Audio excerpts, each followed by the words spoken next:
In today's video, I'm going to teach you how to set up notifications in Calendly. To get started, log into your Calendly account. Once you're signed in, you'll be able to access the settings for your event types and control how reminders and follow-ups are sent.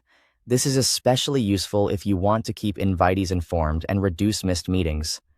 After logging in, look to the left sidebar and click on Scheduling. This is where Calendly stores the event types you've already created. From there, choose the specific event type you want to configure.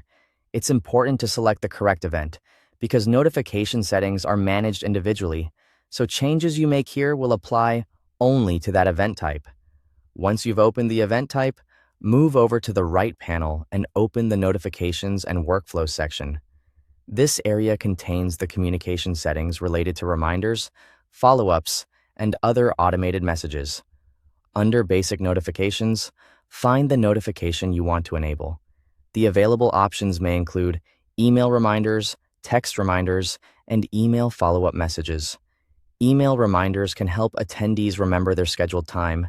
Text reminders can provide a quicker prompt if supported on your plan, and email follow-ups are helpful for sending a message after the meeting is complete.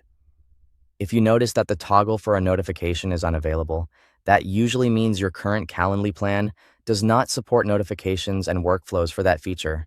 In that case, you'll need to upgrade to a Calendly plan that includes access to those notification options before you can turn them on. If the toggle is available, click the off switch to enable the notification.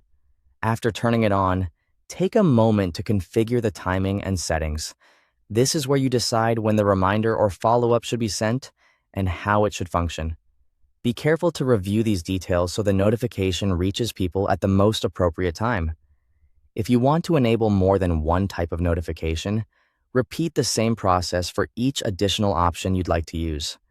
This makes it easy to combine reminders and follow-ups for a smoother scheduling experience.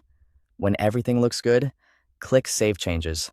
That final step ensures your notification preferences are applied to the event type you edited. And that's it. You've successfully set up notifications in Calendly. Thanks for watching.